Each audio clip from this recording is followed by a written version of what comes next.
All right, Mr. Rose, I did not see and do not see at this moment Mr. Blewett among the attendees. He's still trying to get on, Madam Hearing Officer, so I suggest we now wait, and when he's available, we can either put him back on or we can save the questions for when he testifies again. All right. Let's see. And our next witness, let me go to the spreadsheet. Madam Hearing Officer, Mr. Morris has a rebuttal still. All right, thank you. Let's go to Mr. Morris. And also, I want to clarify that Ms. Hollenberg is also testifying on this topic, and so she is up next, I believe. All right. I'm happy to take them in any order you prefer. Let's see, do we have Ms. Hollenberg with us, maybe among the attendees? Tell me your first name. I believe so, Cindy. Cindy. There, I see her. I've made her a panelist. Does she have slides? She does, except I'm going to call Mr. Morris, or I mean, I guess I can put Ms. Hollenberg on first, and then Mr. Morris's rebuttal. Either way. Whatever you prefer. I would rather do Mr. Morris's rebuttal because it's specific to the modeling. All right. And would also, Ms. Hearing Officer, Ms. Katz, I thought we were going backwards in rebuttal order because we do have some rebuttal from Mr. McNally. Oh, yes, you're correct, Mr. Heiser. So yes, let's, sorry, it's hard to get used to this patterning. So yes, it would then be Mr. McNally next. Madam Hearing Officer, do you see Mr. McNally in the participant list? Let's see, his first name was Dennis? Dennis, yes. I do not. I will text him and see. Oh, he says he's here. Okay, so I think I already made him a panelist. You did. All right. And I do see Mr. Blewett here, just showed up among the attendees. Do you want to do Mr. Blewett first? That would make more sense if he's got audio. It would. Let's see if this works. Mr. Blewett, can you hear me? I keep, for some reason, oh, there. It finally took. Mr. Blewett, can you hear me?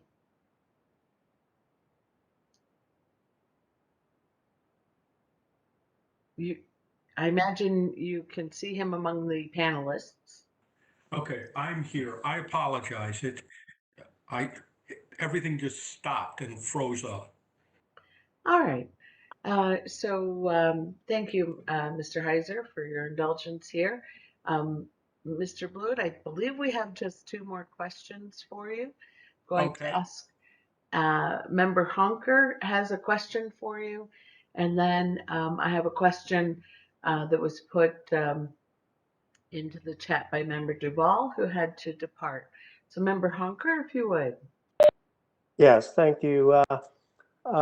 Early in your discussion, Mr. Blewett, you made an issue that the requirements would not be federally enforceable as you understood them. I don't understand your concern with that. I'm thinking of, for instance, the drinking water program, where it's not unusual for a state to have more stringent requirements than EPA does, and that does not seem to be a problem in the drinking water program. So why do you think this not federally enforceable issue would be substantial in this rule? If you're developing a control strategy EPA to be included in the SIP, all emission standards must be federally enforceable. And that's a requirement of the Clean Air Act. If you're dealing with a more stringent regulation at a state level, EPA cannot enforce that state regulation. So it becomes a quandary for both the state of New Mexico and the source itself, because now it has two different emission limits. I mean, what we're talking about is tons per year of NOx from a compressor engine. And if under your more stringent requirements, that would be 1 ton per year, and yet what's actually federally enforceable is some other value um, based on, for example, new source performance standards. Now there's a discontinuity for both the state of New Mexico, EPA, and the source. It's a practical matter, but I think the board and NMED need to think about how they're going to deal with this from a policy regulatory impact. And I'm looking at this from my time as being on the Colorado Air Commission. So I'm looking at from that perspective. Do you understand? Well, I understand what you're saying. I'm still not grasping the practicality of the issue, but perhaps at the appropriate time, NMED could offer their thoughts on the issue, because having actually done air enforcement for EPA at one point in my career, I'm not seeing what the issue would be here. But I'm fine tabling it, and we'll see if the NMED wants to weigh in. And ultimately, they're the group that has to deal with this problem. I'm just pointing it out as something that they need to think about from the perspective of being enforceable. Okay, thank you. All right, thank you, Member Hunker. So, Mr. Blewett, the question from Member Duvall is, are the model source codes, or at least input parameters, available for public view? That's a question that Mr. Moore should be answering, but I will attempt to based on my experience. The model source I'm code. sorry, Madam Hearing Officer, that question is not appropriately addressed to Mr. Blewett, because this is a modeling that was done by NMED, and so Mr. Morris can talk about it. I mean, I can talk about what we provided, publicly if we want. Okay. I'm sorry, I was merely being a conduit there for that. Let me ask you though, Mr. Blewett, since I posed it to you, Ms. Katz has said that the question was more appropriately put to Mr. Morris, but in order to let you finish your sentence, would you agree that question is more appropriately put to Mr. Morris? Yes, I believe I said that at my part of the beginning of my sentence. All right, thank you. And thank you, Ms. Katz. And now, before we let you go, Mr. Blewett, we have a question from Vice Chair Trujillo Davis. Thank you, Madam Hearing Officer. Yes, actually, I just want to lend support to Member Honker's question. I think for the purposes of this rule, we need a clarification on his question, and whether that comes from maybe NMED or one of the attorneys. I think it is really important to have that answered completely and accurately. I totally agree with you. Madam Hearing Officer, I could offer Mr. Baca would be the person to answer that question, but I'd have to put Mr. Baca back on for that question. All right. Mr. Blewett, thank you very much. And let me ask Mr. Rose, was there any other follow-up, or can we excuse Mr. Blewett? You can excuse him, and as to the discussion about federal enforceability, whether it's through Mr. Baca or because we're looking at what the legal implications are, might be better addressed by department counsel rather than Mr. Baca in terms of what that means in terms of if it's not included in the state implementation.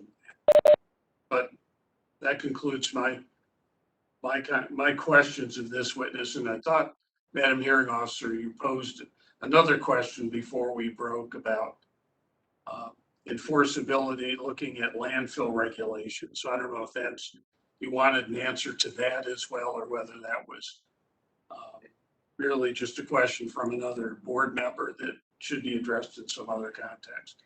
So it was a question from a board member. I'll pause for a moment in the event he wants to pose it himself. Yeah, we had during public testimony, this is Barry. During public testimony, we heard that from the fellow down in Carlsbad that landfills were this rather sizable source of methane, and I was wondering if we couldn't address in the moment there while he was still on whether or not this agency even deals with that or not. Well, I imagine he's gone by now, but I'm still curious. Madam Hearing Officer, I can address it, or perhaps the department can, but this board actually regulates landfills under the Solid Waste Act, and potentially you could regulate it under the Air Act as well, but it'd be this board and enforcement by the department. Okay, thank you for that. And Ms. Katz, if at some point you would like to address it or have a witness like to address it, I'll leave that to you. So I believe we're done with Mr. Blewett for the time being. Thank you very much, Mr. Blewett, for persisting and getting back to us. Thank you. Thank you. And are we turning now to Ms. Hollenberg or whom? Ms. Katz? We are turning to NMOGA's witness, Mr. McNally, for rebuttal. Rebuttal. That was it. Thank you for straightening me out there. Mr. McNally, let's see. Oh, there you are. And do you need presentation privileges? I do not. Okay, well, you're still under oath. Thank you, Madam Hearing Officer. Mr. McNally, would you like to respond to any of Mr. Morris's testimony in NMED Rebuttal Exhibit number 11? I would, please. In section 2.1 of Mr. Morris's rebuttal, he stated that both VOC and NOx concentrations in the presence of sunlight are required to form ozone concentrations. Thus, it's logical for an ozone mitigation strategy to include both VOC and NOx emission controls. Can you explain to the board what your concern is about that statement? So my concern is that, yes, I totally agree, but ozone is formed by the interaction of VOCs and NOx, but there is no requirement that a rule has to control both precursors. For instance, there is, for instance, if you have a power plant control, that's going to be more NOx oriented control. There's rules in place in Houston about highly reactive VOCs. That would be a rule that was developed specifically to address the NOx or the VOC portions of their emissions inventory. And then in section 2.3 of Mr. Morris's rebuttal, he said at the bottom of page 8, he said there's no question that modeling indicates that ozone formation in New Mexico is more NOx sensitive than VO sensitive, and it's likely true that a majority of the ozone benefits of Part 50 shown in the modeling are due to the NOx emission reductions. But that does not mean that there will be no ozone reduction benefits from the VO emission reductions. End of his quote. What comments do you have on this observation from Mr. Morris? So, I mean, I never said that there would be no benefit from the VOCs. And, you know, if there are, my statement of this is really, it has to do with the degree of benefit on this. Each VOC contributes some ozone. The question in front of the EIB is the matter of the significance of whether the changes in the air quality benefit from the emission changes are worthwhile putting the rule in place. And in section 2.4, Mr. Morris discussed the effects of not including NOx emissions increases due to oil and gas VOC controls. What thoughts do you have on that issue about the absence of NOx increases, or what can we draw from that that's helpful for the board? Well, I agree with Mr. Morris that I have no way of judging whether the number is right, but if the increase in the NOx emissions from the VOC controls is 67 tons per year, I believe was the number. I agree that would be insignificant for moving the needle on ozone, especially at the 10th of a part per billion level that we're looking at. Much like the impact of the VOC emissions over much of the state, it's just an insignificant part of the ozone problem. And so the substantive part of that is that some change in the VOC emissions may not really impact the ozone reductions we'll see under this rule. If there was, say, this increase of 1,000 tons or whatever. Yeah, and the small amount of extra NOx emissions from controlling the VOCs is probably also not going to be a significant change in the ozone in the state. I believe that's all that I had for you, Mr. McNally.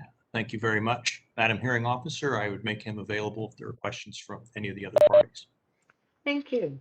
Ms. Katz, do you have questions of Mr. McNally? No questions, Madam Hearing Officer. All right, thank you. Ms. Fox?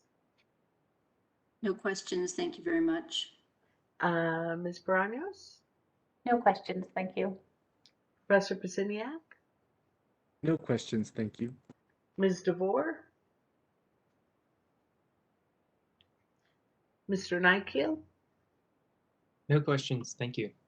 Mr. DeSalen? No questions, thank you. Okay. Mr. Rose? No questions. Mr. Jano? No questions. Mr. Boutier? No questions, thanks. Ms. Gutierrez?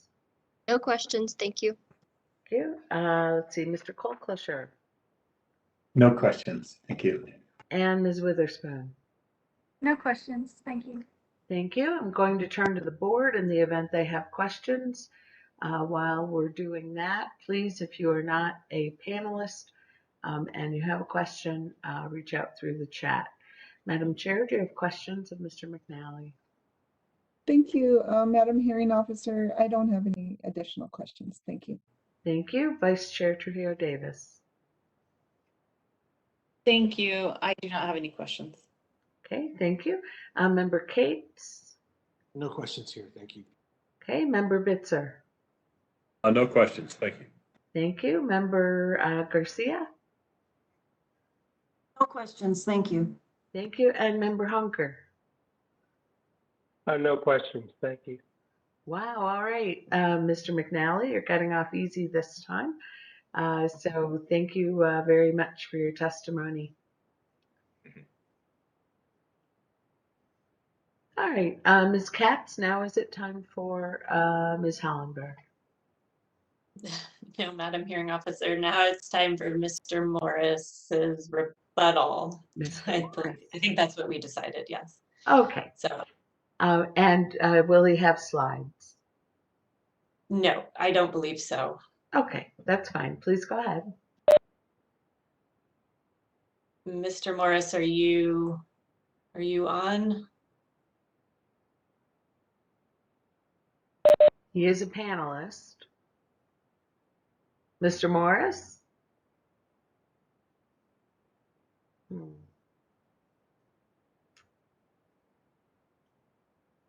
Let me see if I can get him. Hold on.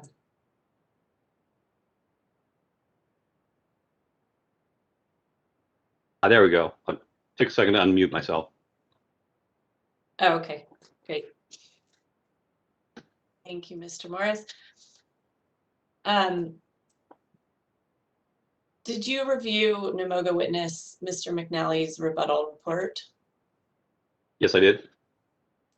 And in his rebuttal testimony, Mr. McNally stated that it was, quote, inappropriate and misleading, unquote, to include the alternative 2028 ozone design value projection approach in your testimony that was based on observed base year ozone design values from 2015 to 2019, rather than from 2012 to 2016 as recommended in EPA's guidance.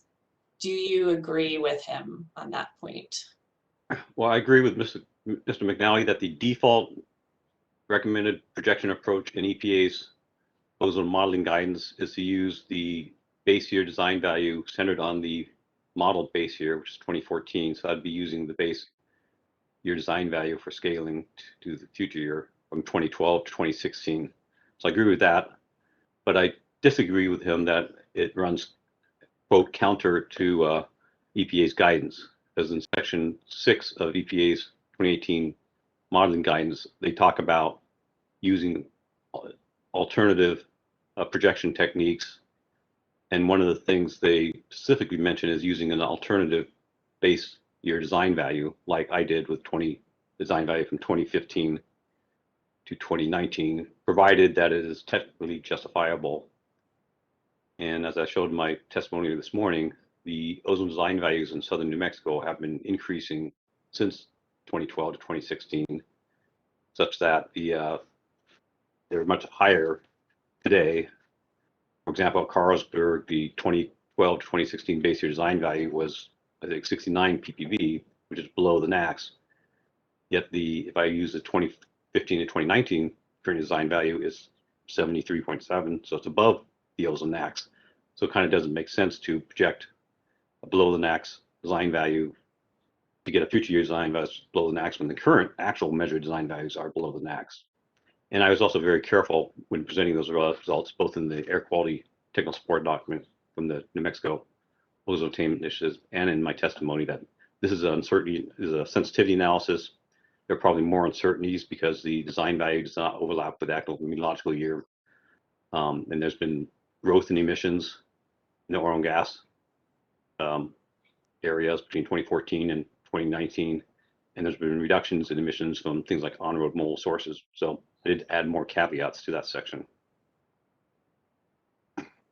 Okay, thank you.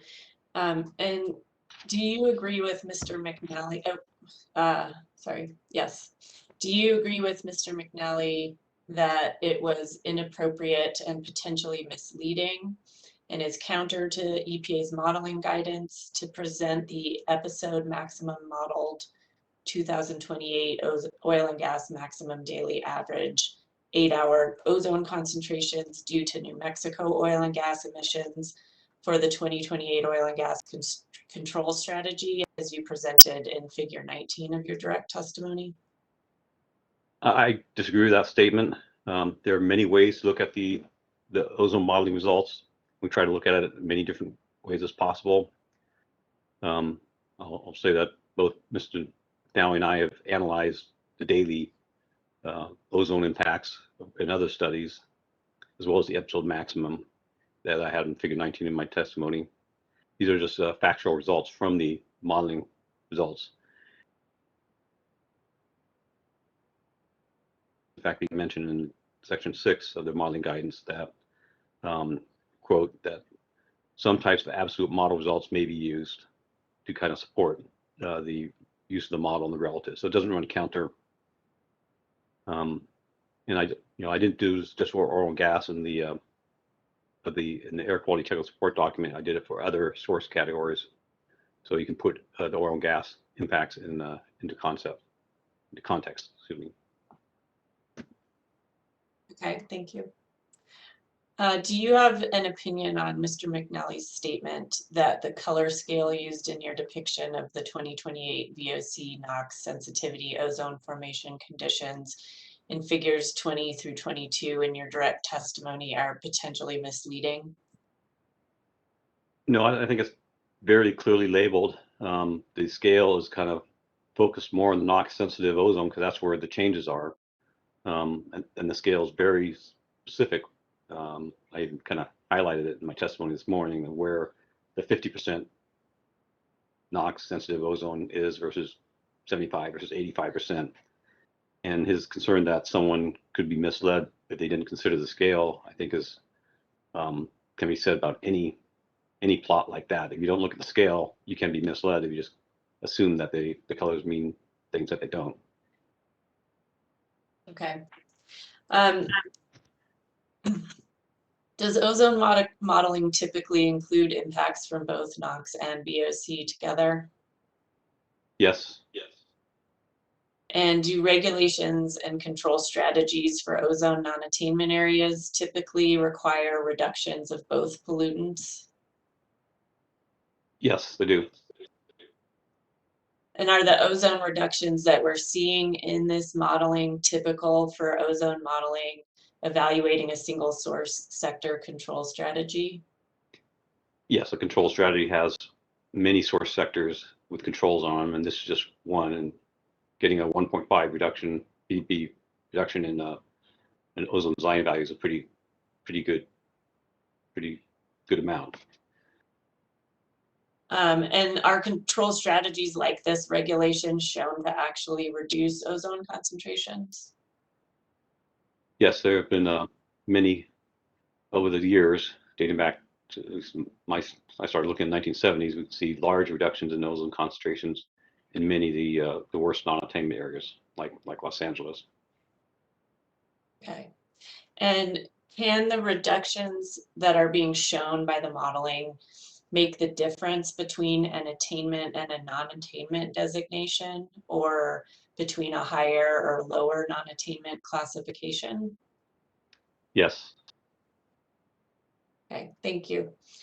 So I'd like to turn to rebuttal report. Did you review that report? Yes, I did. So Mr. Blewett states that both EPA and NMED have defined an ozone concentration less than 1 ppb to be insignificant, and if emissions from a single source or similar group of sources have impacts that are less than the significant level of 1 ppb, then it does not contribute to ambient ozone concentrations. Do you agree with that? I think Mr. Blewett's taking the 1 ppb significant impact level out of context. It's used in the PSD, or Prevention of Significant Deterioration, air permitting program. So if you have a new source or modified source that has to get a PSD permit, if you can show that its maximum ever daily ozone impact is below 1 ppb, then you assume to not have a significant contribution to the NACs, and you don't have to do a cumulative analysis where you compare up the contributions of all sources to the NACs. So that's for PSD permitting. What we're doing here is more like a ozone SIP analysis, where we need to figure out how to get the ozone down to below the NACs or below 95% of the NACs, and that's a combination of all different. Usually to SIP we have a combination of all different control measures. Any one of those measures may not make a difference of more than 1 ppb. And then the third item on that is that the cell, the 1 ppb significant impact level for ozone, is for the daily 8-hour ozone concentration. And what Mr. Blewett is quoting is on 2028 design values. And even with that, there's a minus 1.5 ppb reduction at Navajo Lake, which is greater than 1 ppb.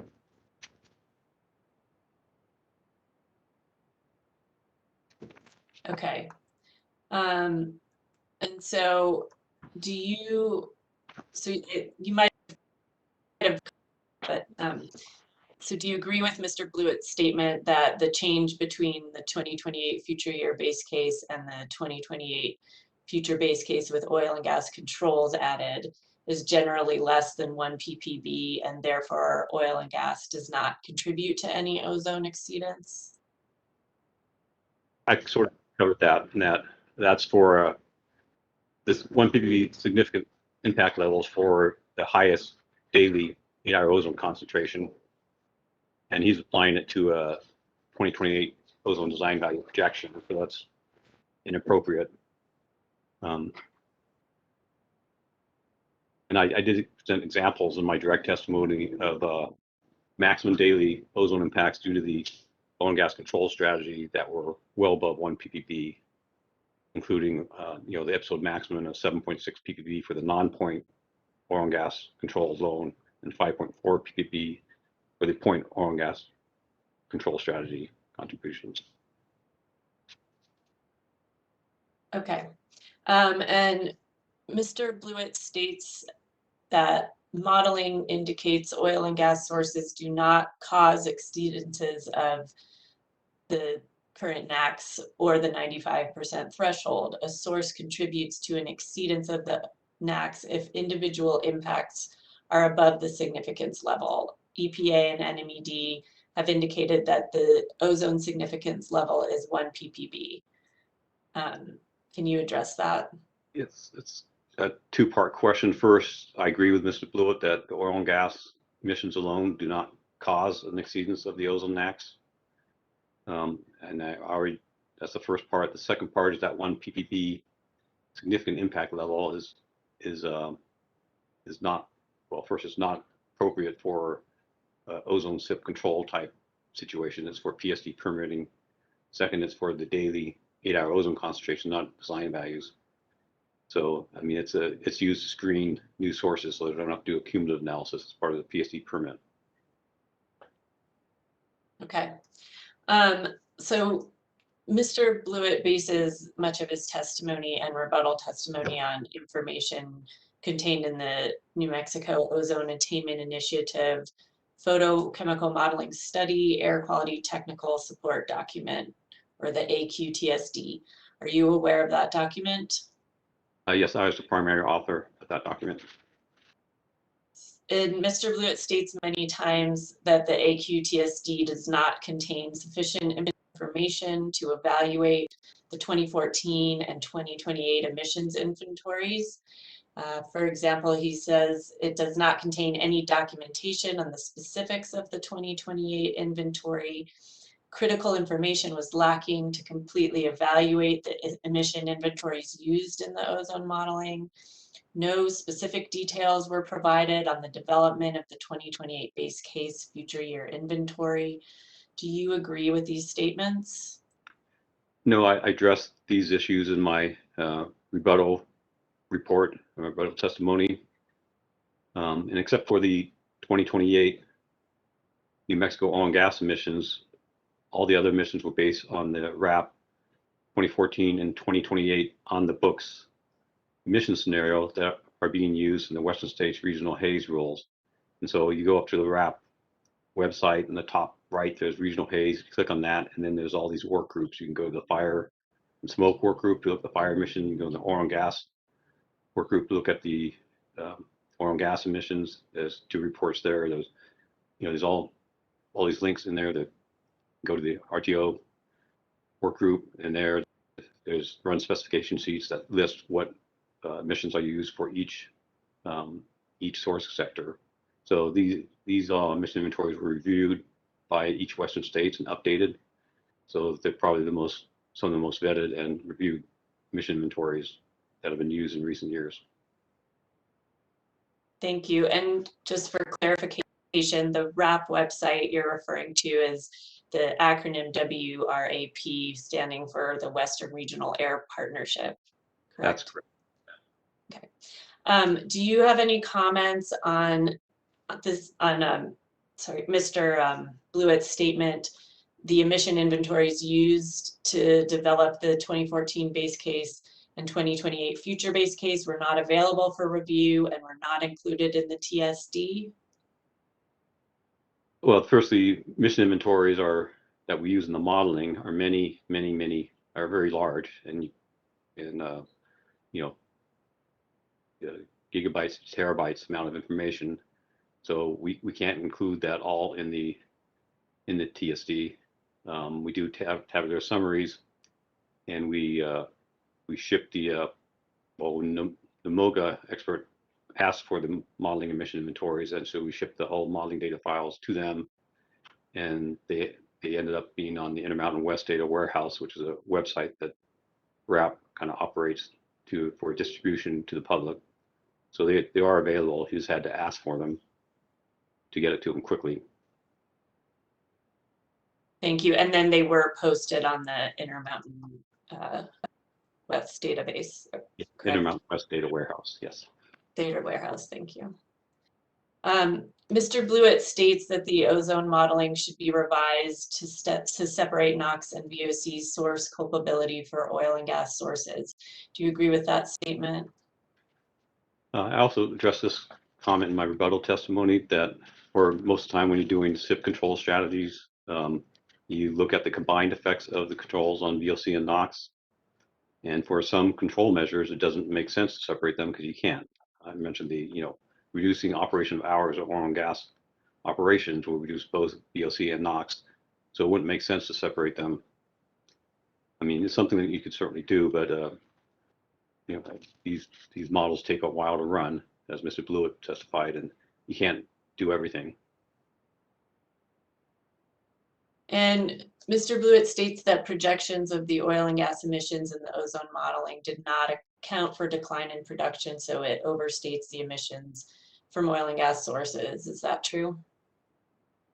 No, as I mentioned this morning, when the projections project a collection of oil wells in various stages of production, so you have older wells that have decline in them, you have new ones that are operating higher. And for that collection of wells, we project that forward based on changes in activity. So to the future year, and that future year will also have this collection of wells of various ages and various stages of decline. All right, thank you, Mr. Morris. And I have no further questions for Mr. Morris. Thank you, Ms. Katz. Ms. Fox, do you have questions of Mr. Morris? No, Madam Hearing Officer, thank you. Ms. Braños? No questions. Professor Prasiniak? No questions, Madam Hearing Officer. Ms. DeBoer? No questions. Thank you. Thank you. Mr. Nykiel? No questions. Thank you. Mr. DeSalen? No questions. Thank you. Thank you. Mr. Heiser? Madam Hearing Officer, yes, I'd like to ask just a couple of questions of Mr. Morris. So, Mr. Morris, in your testimony that you just went through, you talked a little bit about the 2015 through 2019 design value work that you did. And I'd like to tease that out, mostly so that the board and all the parties in the case understand exactly what was done. So is my understanding correct that what you did was calculate a new DVC for that period, and then you multiplied that by the model results, but the model results were still based upon the 2014 meteorology that was part of the 2014 base case? That's correct. So that, in effect, the biggest change and why you said that there was some additional uncertainty is that when we use the 2014 both for the primary part of the design value, and then we multiply the model by that in the RRF, we're trying to hold everything pretty on square except for the impact of the control strategy. That wasn't very clear, I'm sorry. Could you rephrase that? Yeah, so when we did the 2014 to 2028 work, what you were trying to do in that particular evaluation was say holding the meteorology the same, which is the 2014 meteorology in both 14 and 28. This appears to be the effect of the control strategy on the expected ambient concentrations. That's correct, yeah. And that when we look instead to the 2015 to 2019 period for the design value concentrations, assuming that you multiplied that as an RRF, and maybe you did or maybe you didn't, that would differences, but because the meteorology is different, right, between 2015 and 2019 than what it was in 2014. So the meteorology, since the model is based on the 2014 meteorology, changing to a 2015 to 2019 design value calculation introduces another area of uncertainty because it's not the same base that the model itself was being run on for the meteorology. Yes, I mentioned that there's more uncertainties introduced when you do the sensitivity analysis to that current year design value because of the fact that the design value period 2015 to 2019 doesn't overlap with the 2014 meteorological year. Okay, perfect. I wanted to make sure that I was understanding your testimony correctly about what the differences were, and I appreciate you making that clarification for us. And then just one point of clarification, in your discussion of Mr. McNally's testimony, did you understand Mr. McNally to be saying that the final results of the rule shouldn't include both the NOx and the VOC in evaluation of the reductions? Or was he testifying that it's sometimes helpful to run them separately to help choose the design of control measures? I'd say the latter. He wasn't saying that you don't do the VOC controls. You just you need to evaluate them separately, or you can. Okay. Thank you very much, Mr. Morris. As always, it's a pleasure. Pleasure's mine. Thank you. Mr. Rose, do you have questions of Mr. Morris? No questions, Madam Hearing Officer. Mr. Jeno? No questions, Madam Hearing Officer. Mr. Boutier? No questions, thanks. Mrs. Gutierrez? No questions. Mr. Colclusher? No questions, thank you. And Ms. Witherspoon?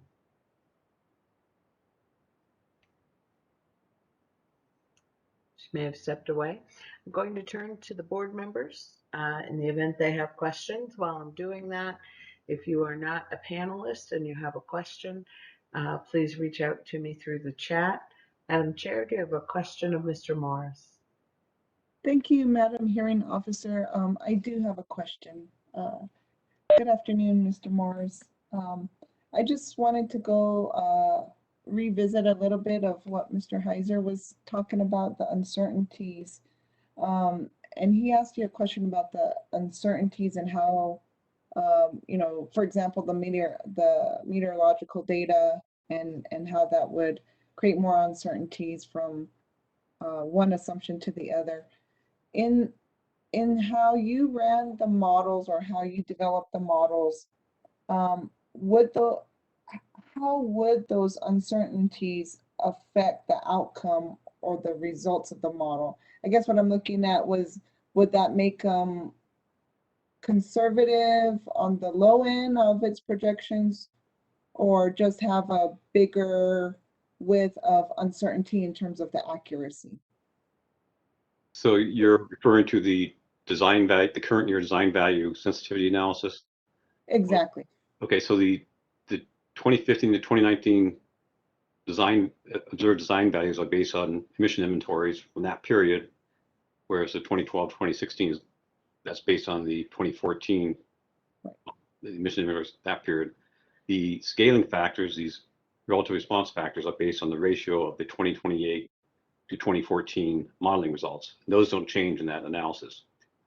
So there are changes in emissions from, let's say, from 2014 to 2017 is the central point of those two 5-year periods. And in places where the ozone went up in that period, like in oil and gas basins, then you might be underestimating the future year design values. Whereas in places where the ozone emissions went down, like say Albuquerque, where it's dominated by mobile sources, they've gone down. For that, you're starting at a lower point, so you might be overestimating the future year design values. I think I got that right. Anyway, it's just that the changes in emissions between 2014 and 2017 is what is making a larger uncertainty, because design values 2015, 2019 are based on different sets of emissions than the earlier years. Okay. Just another level of certainty.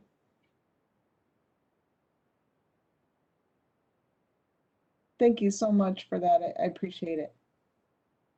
Thank you. Vice Chair Trujillo Davis. Thank you. I believe Member Sweeney asked the question I was going to ask. But just to clarify, so Mr. Morris, are you saying that the uncertainty doesn't imply overestimation or underestimation? It's just uncertainty?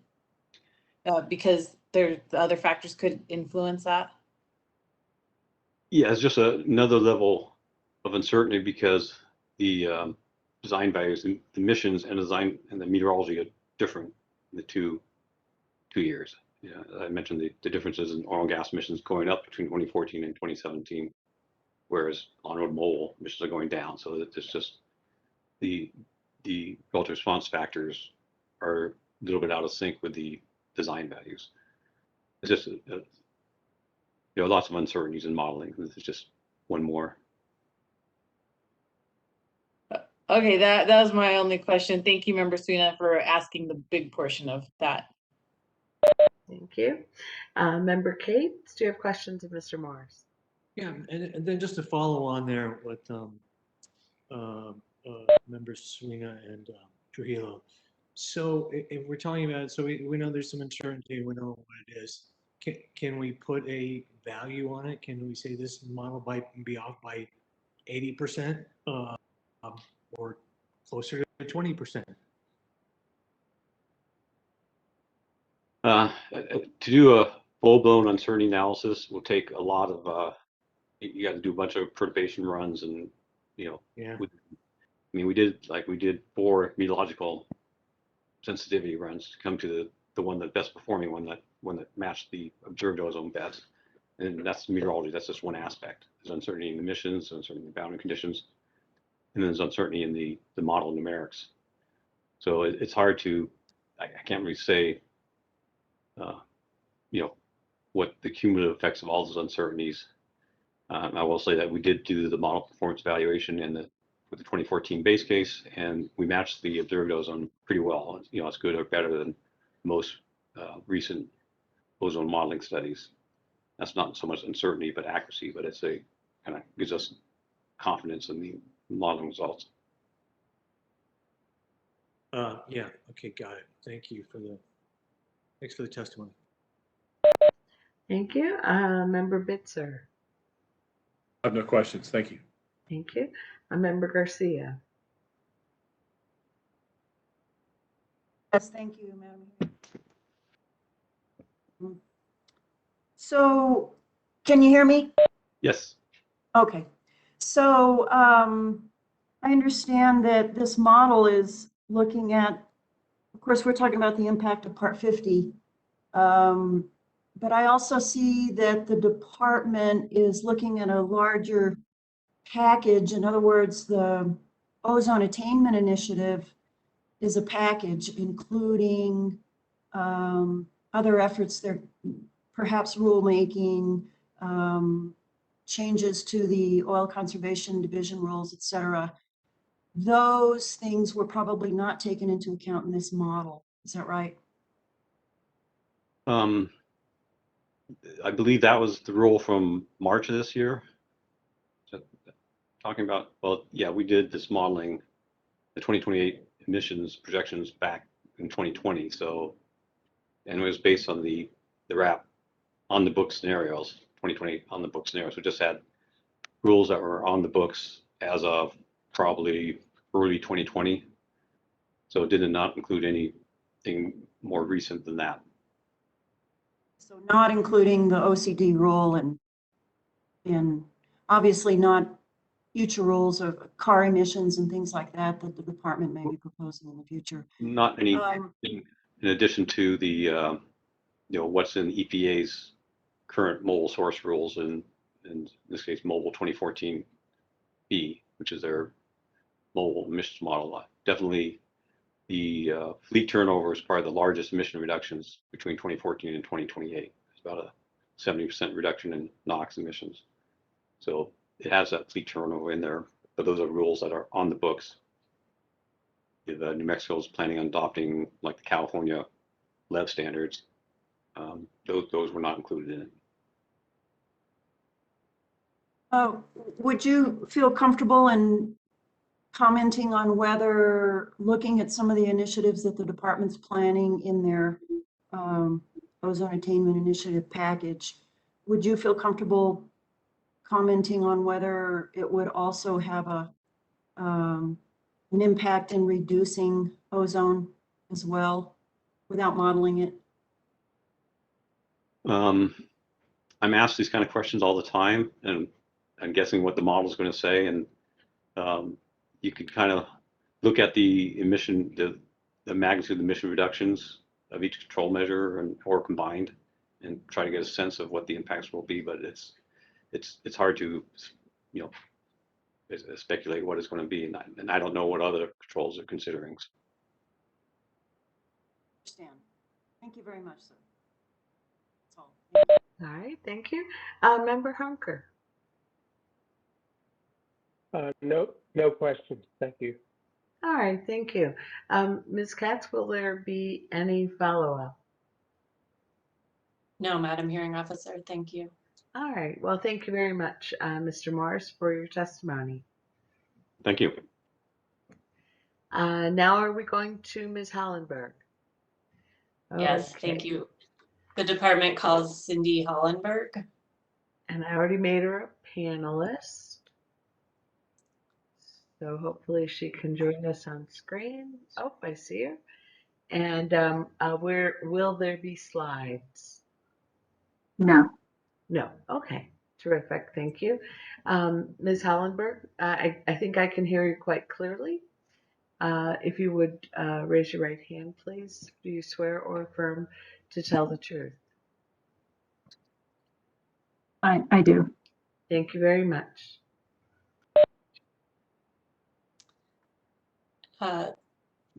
Ms. Hollenberg, could you please spell your name for the court reporter? C-I-N-D. Sorry. Hollenberg is Hollenberg.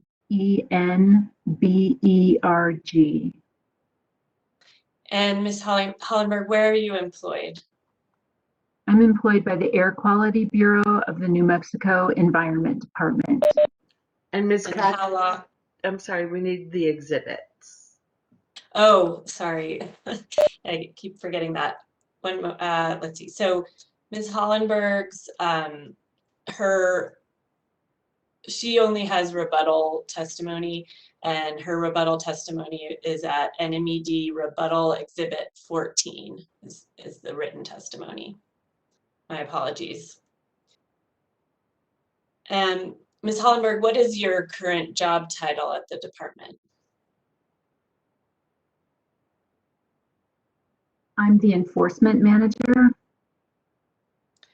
And what are your job duties?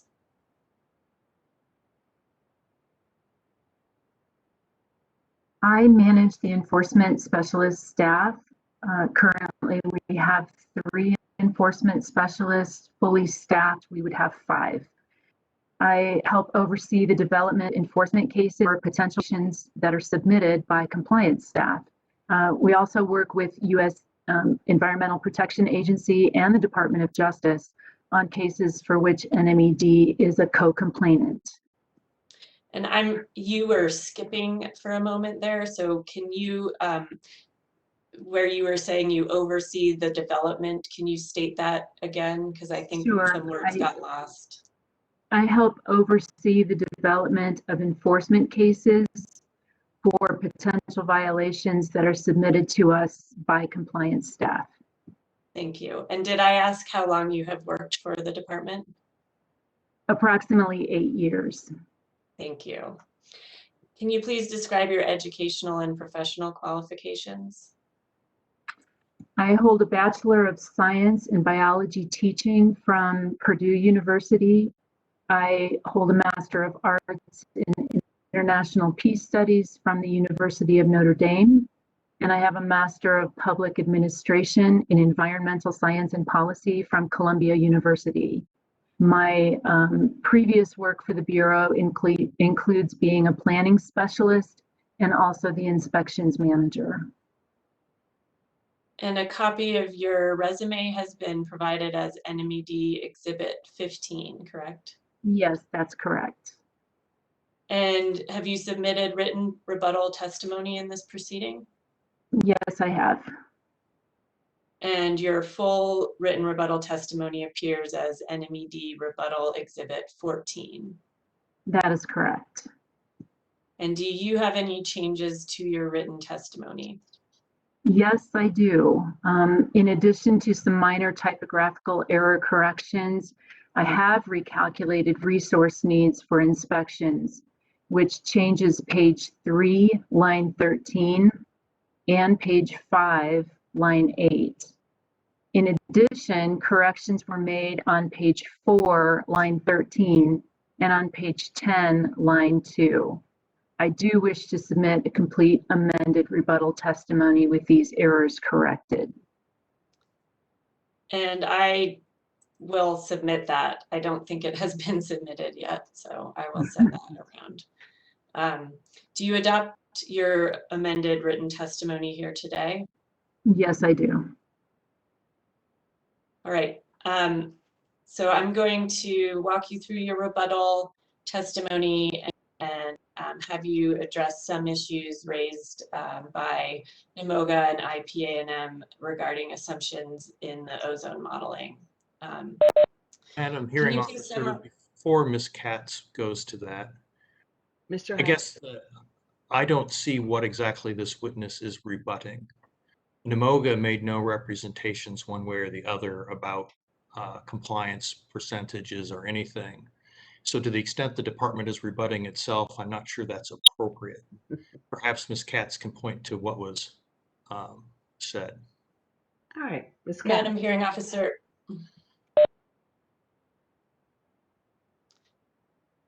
Ms. Hollenberg is offering testimony regarding the model, the emissions assumptions in the model. And so it's meant to about the further reductions that might obtain from the model based on our enforcement.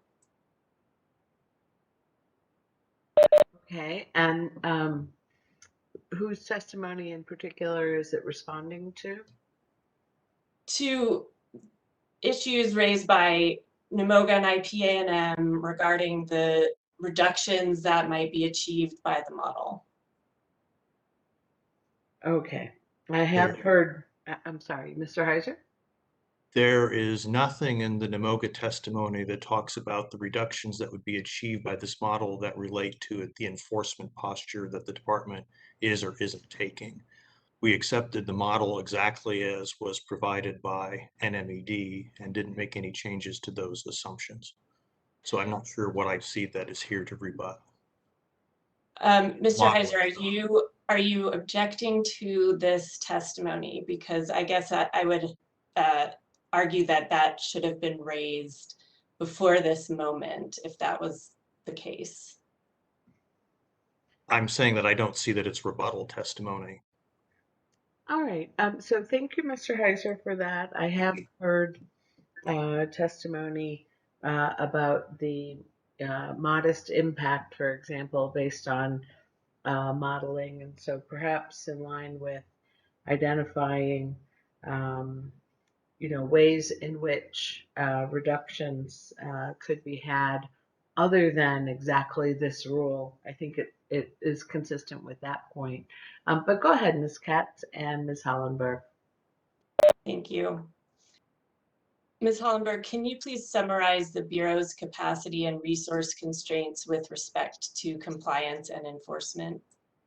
Sure. Currently, staffing levels are at approximately 50%. We have 3 inspection specialists, 3 report specialists, and 3 enforcement specialists. We also have 3 managers and 1 supervisor. So that's a total of 13 compliance and enforcement personnel. Experienced compliance specialists may complete 15 to 20 inspections or 78 to 120 report reviews each year. Experienced enforcement specialists are currently managing about 20 cases. The Bureau is responsible for assuring compliance at all regulated facilities within NMED AQB jurisdiction. That's inspections, report reviews, and investigations related to public complaints. And how many regulated facilities exist in the state of New Mexico for which the section attempts to assure compliance? We have 187 major sources, and major sources are the largest of our sources. 66% of those are oil and gas related, and all of them require inspections every 2 years. We also have 1,648 synthetic minor sources. Synthetic minor sources put on controls to keep them under those major source thresholds. Of those 1,648 synthetic minor sources, 57% are oil and gas related. Approximately 600 of those are what we call SM80, and that is that they emit at 80 tons per year or more of a regulated pollutant. They require inspections every 5 years. Those 600 synthetic minor 80 sources, 75% are oil and gas related. Then we have another 1,349 minor sources, 68% are oil and gas related. Over 4,000 smaller sources may have what we call a notice of intent registration. 91% of those are oil and gas related. The Bureau gets, on average, 475 notice of intent applications each year. In my written testimony, I do describe the various types of facilities in greater detail.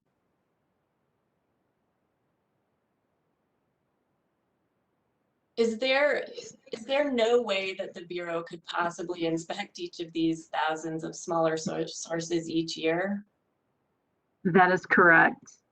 Nor does EPA require that we inspect all synthetic minor sources or any of the minor sources, notice of intent sources, or those sources where no permit is required. And although the Bureau isn't required to inspect these smaller sources, we do have responses to public complaints that may involve these previously uninspected sources. The information provided in the proposed rule will be an important component for compliance verification for the Bureau, because gathering this information ourselves is simply not feasible. What other compliance and enforcement activities for oil and gas facilities does the Bureau conduct or assist with? So the Bureau has worked cooperatively with the U.S. Environmental Protection Agency for several different years. We conducted joint inspections with EPA in 2019 and 2020 for facilities that are not included on our compliance monitoring strategy. And the compliance monitoring strategy is the yearly schedule of inspections proposed by NMED and approved by EPA. When we did those inspections, we discovered systemic violations of federal regulations, state rules, and permit conditions at 60% of the companies that we investigated in 2019, and approximately half of companies that we investigated in 2020. The Bureau continues to collaborate with EPA and the U.S. Department of Justice on cases related to the 2019 inspections. NMED also worked with EPA on flyover surveillance for 2019 for the Permian Basin, and in 2020 for both the Permian and the San Juan basins. We had 113 infrared videos of equipment leaks or improperly operating flares and unlit flares in 2019. In 2020, that number increased to 369 at 264 different companies. Does the Bureau also initiate inspections in response to public complaints? Yes, the Bureau also responds to public complaints. Some recent examples, we got one set of complaints involving a company that was choosing to flare continuously in violation of their permit conditions. That prompted an on-site investigation of 5 oil and gas facilities. The findings from that investigation included constructing facilities different from their general construction permit registrations, and also significant excess emissions. We're currently in the process of developing an enforcement case. Another series of complaints prompted another on-site investigation of 15 different oil and gas facilities. We did discover potential violations for 2 companies there. Does the Bureau ever initiate investigations based on videos published on the internet? Yes. The Bureau also periodically receives these notices of infrared videos published on YouTube. We attempt to follow up with an intensive information request to determine whether violations may have occurred. We've received 205 unique submissions since 2016. 82 of those so far have been in 2021. All of them are oil and gas related. The Bureau does not have the resources to follow up on all of these, although we have added some of these facilities to our compliance monitoring strategy in the past. Can you please describe enforcement cases involving oil and gas facilities that the Bureau has pursued in recent years? Since 2016, we've settled 64 cases, and 51 of those are related to oil and gas facilities, including 3 large administrative compliance orders covering nearly 20 facilities over the last few weeks. Additional cases in the final settlements are in the final settlement stages for 12 oil and gas facilities. Of approximately 40 active enforcement cases, 22 are for oil and gas related facilities, and several of those involve multiple facilities for a given company. Do many of these cases involve excess emissions? Many cases do involve excess emissions. And it's important to note that excess emissions are required to be self-reported to the Bureau. These are exceedances of permitted limits. Ramble modeling used only permitted limits, so these exceedances have not been modeled. Also, the notice of intent and unpermitted facilities are not required to report excess emissions. So the modeling does not include any emissions from their upset conditions. In our experience from inspecting notice of intent facilities with EPA in 2019 and 2020, and from EPA's flyover data, suggests that actual emissions are far greater than what we see self-reported as excess emissions. Since 2017, 99 to 100% of excess emissions reported to the Bureau are from oil and gas related facilities. I'd like to call your attention to Figure 1 on page 9 of my written testimony. What's of interest here is that over 1.3 million excess pounds of nitrogen oxides, or NOx, and over 10.5 million excess pounds of volatile organic compounds, or VOCs, have occurred since 2017.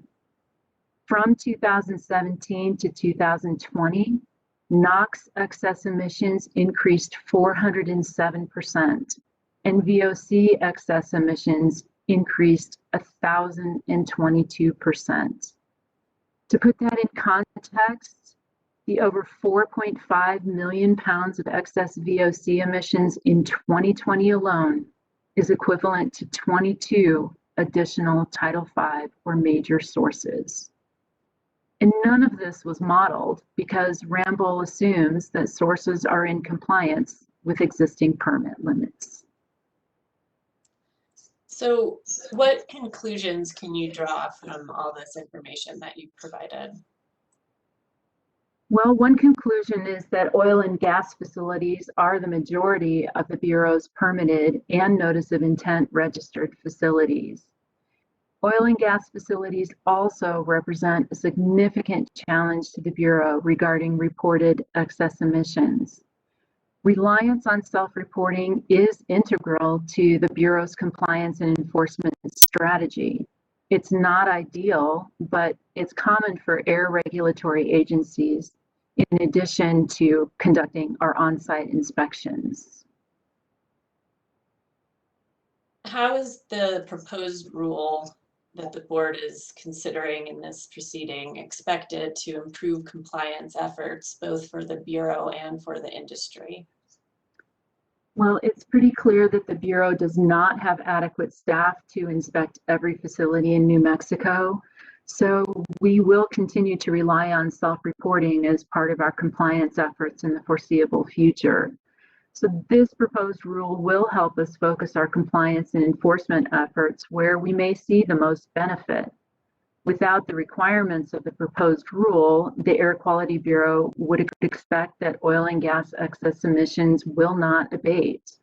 The requirements, we hope, will also assist oil and gas related facilities in identifying problems at their facilities and taking care of them without a regulatory agency's involvement through such things as the annual compliance certification and third-party audit requirements. And what are your conclusions regarding the expected benefits of this rule with respect to the modeling and the ozone concentrations? So the Bureau believes that because Ramble's modeling did not include excess emissions nor facilities without permits, the emissions reductions and ozone benefits from the proposed rule are very likely underestimated. Thank you, Ms. Hollenberg. That's all I have. Thank you, Ms. Katz. We'll turn now to questioning. Ms. Fox, do you have questions of Ms. Hollenberg? No, thank you, Madam Hearing Officer. Ms. Paranos? No questions for this witness. Thank you. Thank you. Professor Pasiniak? No questions, Madam Hearing Officer. Thank you. Ms. DeVore? I just have one quick question. So I was just curious if how many of the facilities out of compliance are, if you have any idea how close those are to Carlsbad National Park? The cavern?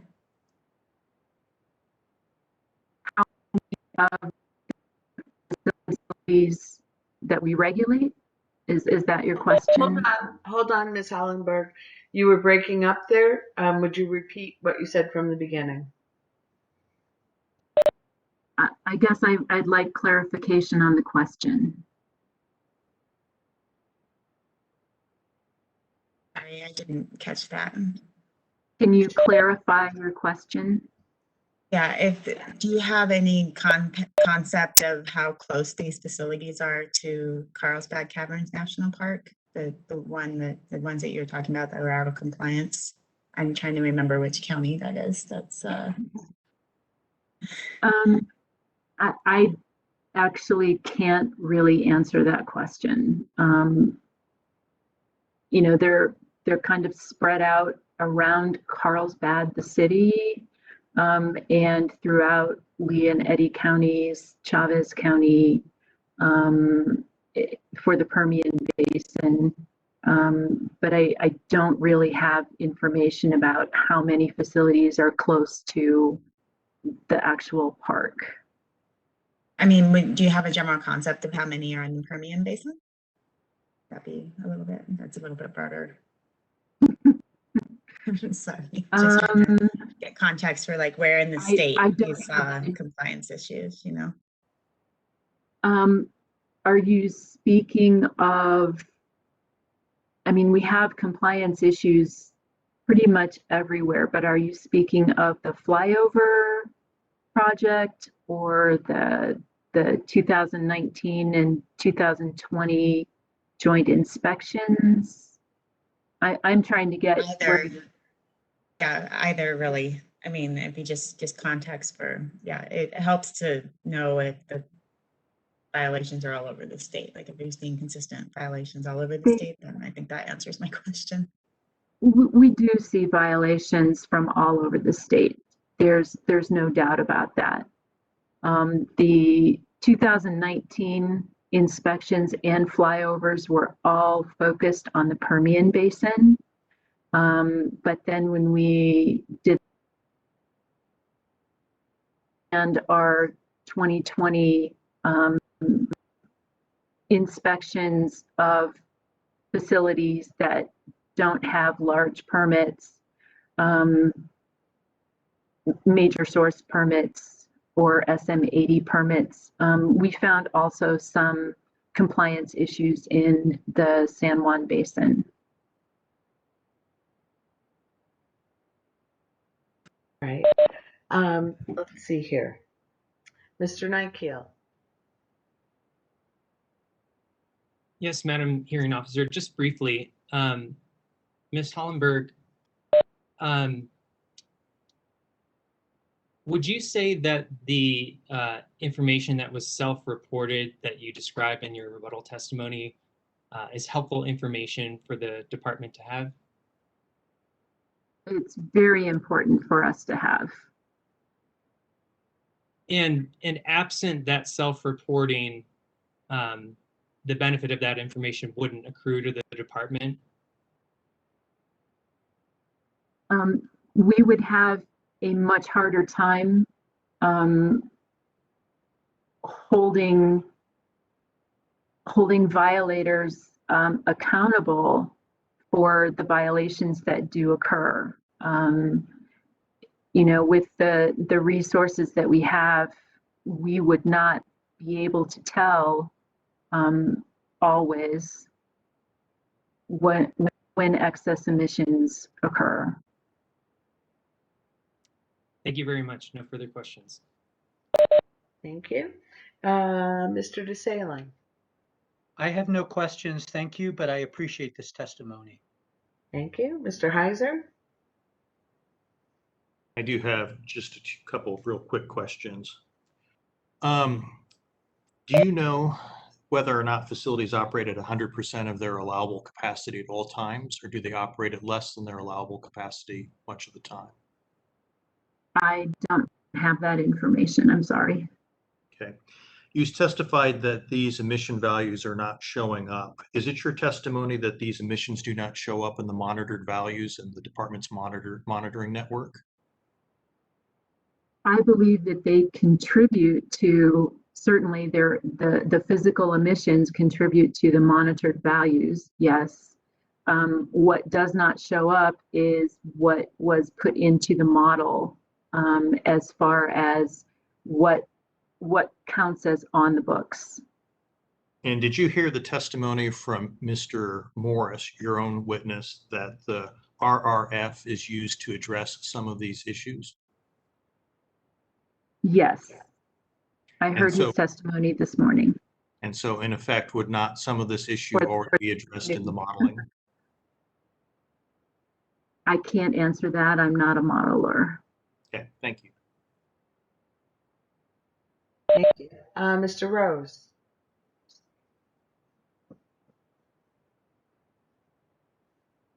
Getting there. I didn't hear you. No, I said I'm getting there, so. Okay. Let's see, I guess I need to click here to get back on. There we go. Ms. Hollenbeck, in terms of the emissions inventory that Rambo modeled, it's my understanding that that was provided by the department.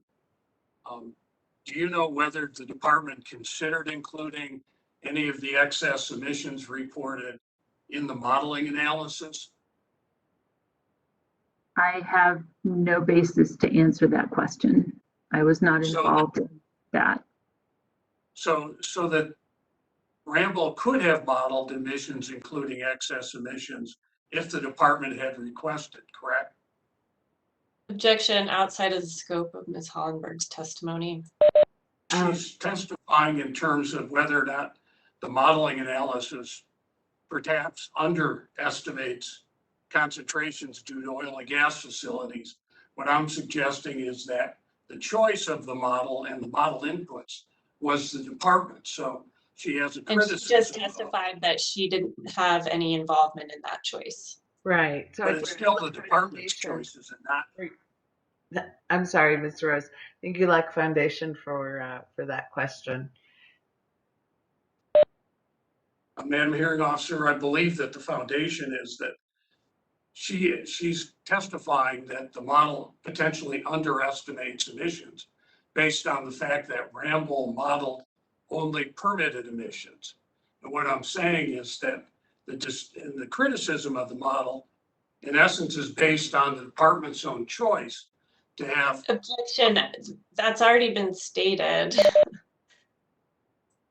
Ms. Katz, I'm sorry, it's awkward on this platform because there's kind of a heartbeat of a delay every time. Mr. Rose, I was going to invite you to finish your sentence, but I definitely understand your point. And because Ms. Hollenberg said that she was not involved in the decision as to what inputs were going into the model, I think there's really no more testimony on that point that you can get from her. Do you have other questions? No, that was my question. All right, thank you. Let's see, Mr. Jano? No questions. All right, Mr. Boutier? No questions, Madam Hearing Officer. All righty, Ms. Gutierrez? No questions. Thank you. Thank you. Mr. Colclisher? This is Casey Schall. No questions. Thank you. Oh, I'm Sorry. I wasn't sure if Chris was still there. Okay. No questions. Thank you, Ms. Spall. And let's see, Ms. Witherspoon may have stepped away. All right, I'm going to turn now to potential questions from the board. While I'm doing that, in the event there is an attendee who has a question, please put it in the chat. And if you ever have any struggles with the chat, please text 505-660-4305. Madam Chair, do you have any questions of Ms. Hollenberg? Yes, thank you, Madam Hearing Officer. So I guess as I read through the written testimony as well as hearing your verbal testimony today, I just want to be clear again. I know you've hit this point, but in my mind, so the Ramble model assumes that the facilities are in compliance. From your understanding, is that correct? That's correct. Okay. And as you shared with us in your written testimony, in figure 1, it looks like there's a number of pounds of excess emissions by pollutants due to oil and gas facilities that were reported to the Bureau. Is that correct? That's correct. Can you remind me how they were reported? I'm trying to look here. We have a reporting system. We call it the AQBCR. It's Air Quality Bureau Compliance Reporting, and there is a system that is well known by the facilities for them to report their excess emissions, among other things. Okay, so this is all self-reported. That's correct. Okay. And then I know you testified to additional complaints. And is there any quantification of some of those maybe excess emissions from those complaints that might not be self-reported? Yes, it depends on what we find.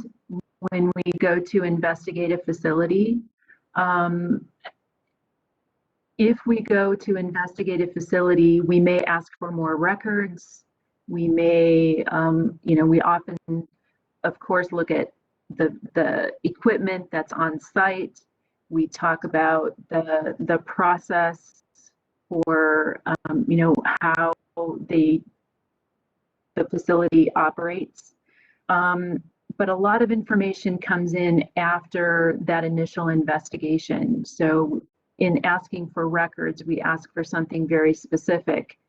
And then we have had occasion to say, okay, you've had this happening and you've just admitted to this happening. Why are we not seeing any excess emission reports? And so then they may go and submit those excess emission reports, and there will be additional potential violations for them not submitting those excess emission reports without us telling them that they needed to. But the main point about excess emissions is we do rely on that self-reporting.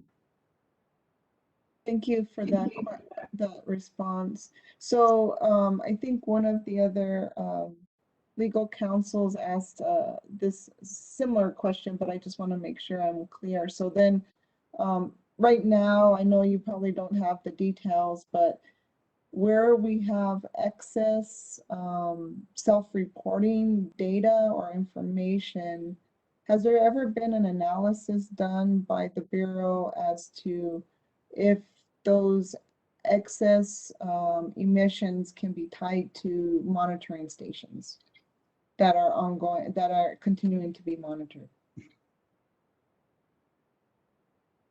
And maybe another way to say it is, has there been a look at if these excess emissions are nearby monitoring stations that might, where that data might also be captured by the impacts of these excess emissions might be captured by those monitoring stations? I think that the monitoring stations capture all emissions, whether they are excess emissions or allowable emissions. We have excess emissions pretty much everywhere in the state. As I said, 99 to 100% of them come from oil and gas. So we're looking specifically at the San Juan Basin and at the Permian Basin. And so it's not necessarily about a facility that has excess emissions being near to a monitor. It's contributing to a large mix of pollutants in the air that eventually does get captured by monitors somewhere. Even if it's not captured within this state, it may be contributing to Texas. It may be in the San Juan Basin, may be contributing to Colorado. Pollutants, of course, don't respect state borders. They also don't choose which direction they're going to blow. A lot of that, of course, depends on meteorology. Thank you for that, Ms. Hollenberg. I do have another question. So to the self-reporting versus what is being proposed now in the proposed rules, how do you see in terms of the enforcement task that you're responsible for? How do you see that the new proposed rules will help? I guess specifically one in cost and then also resources for your staff. Well, one of the things I'd like to say is that in compliance and enforcement, we really, really value compliance. And part of that is a look at equity, because another value that we have is equity. And so you always have inequities when you have some facilities or companies that are complying. They are doing everything that they are supposed to be doing. and you have some other facilities that are not complying, and they're simply not investing in protecting air quality. So the focus of our compliance and enforcement program is really to kind of level the playing field so that we can help make sure that there isn't that kind of an inequity. So what this will help us do is gather the information that would be impossible for us to gather on our own. And the way that will work, of course, remains to be seen. But without that information, just like if there were no excess emissions reporting required, we would have nothing to go on. This at least gives us something to go on so that when we do our required inspections, when we do our required reports reviews, we have more information that helps point us in the direction of where we need to really focus our efforts so that we can get to that level playing field as much as possible.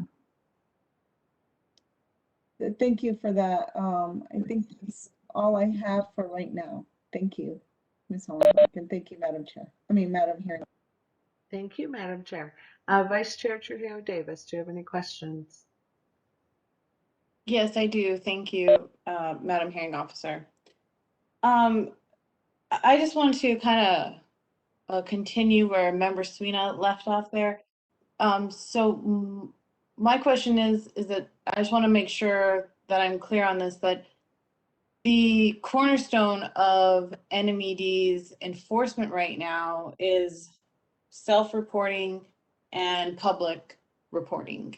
And the hope is that they will be able to take their enforcement group that is an employee of NMED and try to kind of catch the rest of the operators that are maybe not self-reporting or not kind of following those guidelines.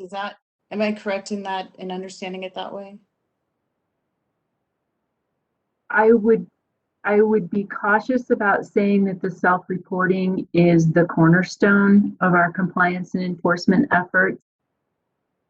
The cornerstone, of course, is our inspections and our required reports reviews.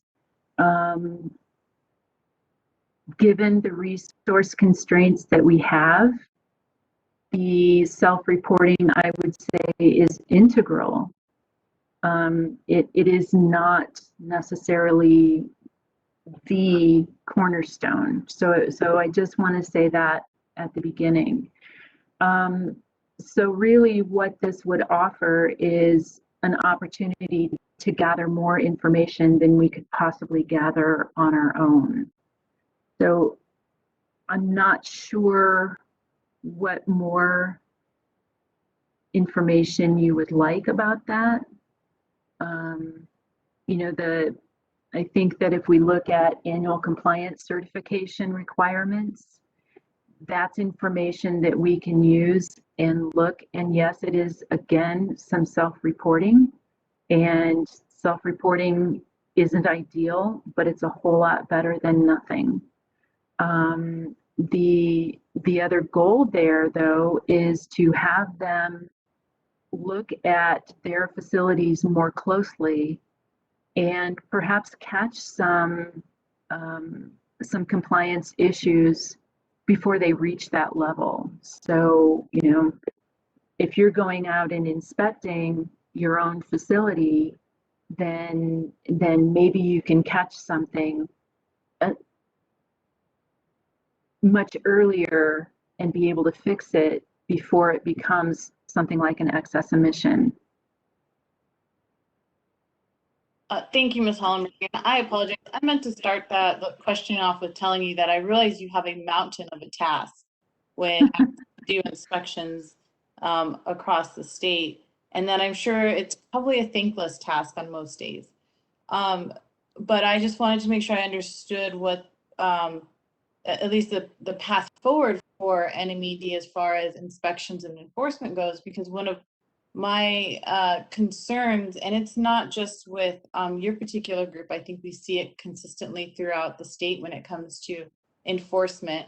But you know, without a clear plan forward, it seems that we would, somebody told me once recently, a dream without a plan is just a wish. And kind of in that same context, like, okay, we're going to work it out as we move forward, but do we have a plan to make that happen? So, and I understand it's probably a bigger question than you want to answer. So I'm just laying out my concern to NMED over that particular point. And then my other question here is, when somebody submits a permit, do they build excess emissions into their PTE or potential to emit? There's a potential to emit, and there is an allowable limit. And one thing that and I'm not a permitting specialist, but I do know that the permitting staff work with the facilities to put conditions in permits that will keep facilities at their allowable limits. Anything that is excess has gone beyond those allowable limits. So it just depends on what it is. If somebody is, for example, flaring for months on end, and they are only supposed to be using that flare for emergency conditions, then they are not operating according to the conditions of their permit. So that's just an example. So really, it's important to understand that the excess emissions are over and above what's allowed in their permit. Okay. So just to clarify, excess emissions are over that allowable limit. Mm-hmm. Okay. That's correct. Okay, and does that change from facility to facility? So would a production site have different permitting rules for excess emissions as opposed to a midstream site, like a compressor station? I'm not certain I know what you mean by permitting requirements for excess emissions, because we don't permit excess emissions. I'm just asking if the permitting construction for excess emissions is the same across every facility. We've seen a lot of testimony so far, and we've had within the opening statements, people from different portions of the industry give testimony for how they feel the rule impacts them. So I'm asking if the permitting is the same across the board for everybody, or if it's dependent on your place in that line from upstream to midstream and downstream.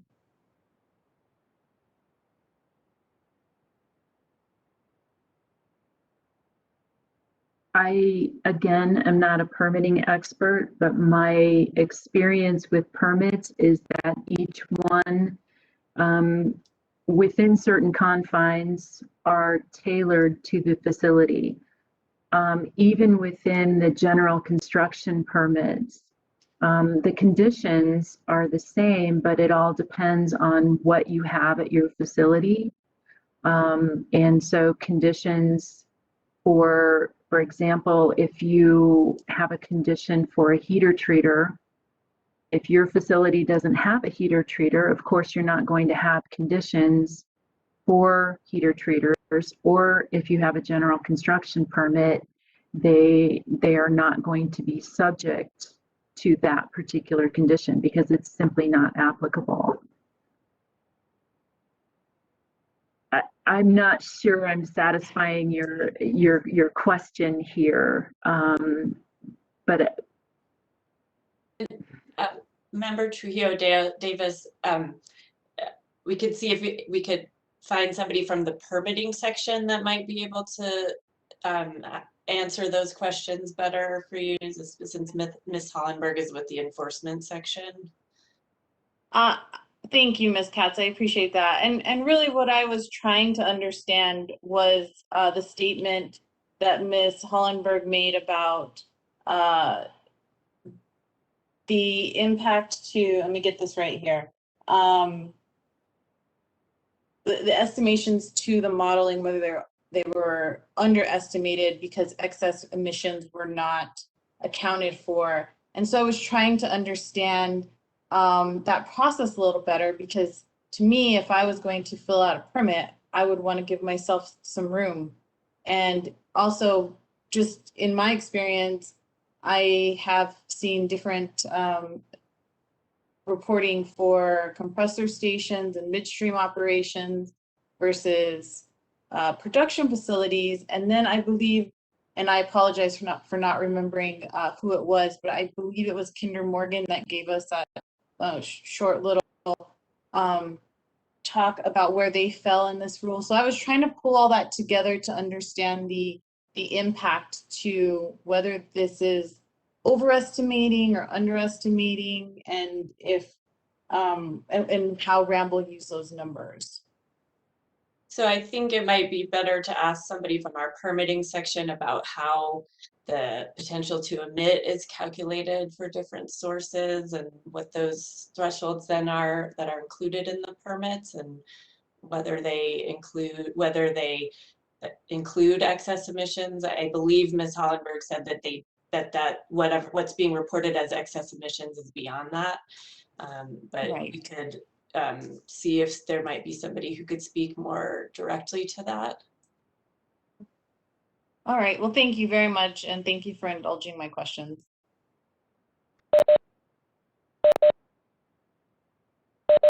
Thank you. Let's see, Member Kate, do you have questions? Yeah, mine is more general. And so to be clear, the state currently relies to some significant degree on self-reporting. Is that correct? That is correct for excess emissions specifically. Right, and you didn't say this in your testimony, but it seems over time that there's there are good actors and there are bad actors.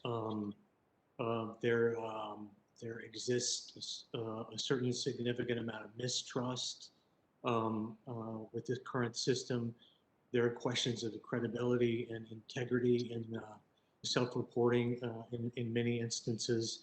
And then, and so to my question, which is an easy one, I hope, is that the rule that we're considering here would be a step in a direction toward creating more integrity around the self-reporting systems. Is that fair to say? I think that we're looking at, in a way, two separate things, because we won't be looking at simply excess emissions. The reporting from this rule will be about, inspections that they have done of their facilities and that type of a thing. And so I think they go hand in hand. I'm not sure it speaks necessarily to the integrity of the excess emissions reporting. We have to trust as much as possible that what is being reported is correct. We have nothing else to base anything on. Right. Okay. Got it. Thank you. That's all I really had. Your testimony was fascinating. Thank you.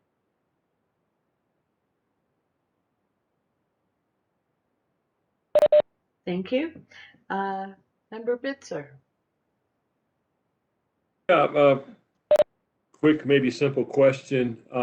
Earlier today during public testimony, we heard from a woman who went out and bought her own surveillance equipment and got trained and certified to the same level that the professionals have to go out and look for leaks or unbridled venting and so forth. And I'm wondering if that kind of data that somebody like that would produce helps you at all in doing your job. Is there citizen data collect? I know they can drop dime writ large and say there's a problem here, but does the data that somebody like that collects get you further down the pike in terms of doing your job? That's all I have. In some respects, yes. Sometimes we get videos of facilities that do not have a permit, and so there are no permit violations that we can look to, and so we may not have a case. There are some facilities that are not subject to federal regulations, and so again, we only have the authority to enforce on violations for someone that has actually violated a permit condition, a state rule, or a federal rule. And absent that, we can't really do anything. And so we have to sort out, and that's why we started doing a fairly extensive information request of those facilities when we would get those reports, very similar to what we do with the EPA flyover data, because that helps us gather the information and determine, okay, do they have a permit? If they don't have a permit, should they have a permit? Are they subject to federal rules that we need to take a closer look at and get even more information to determine whether an actual violation has occurred? So again, sometimes it's helpful, and sometimes it just doesn't get us anywhere.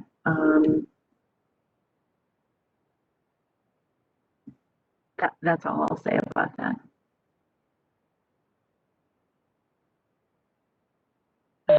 Let's see, Member Garcia. Thank you. So I have a question. So can you hear me? Now I can. Okay. So I just have a quick question. Thank you for your testimony, Ms. Hollenberg.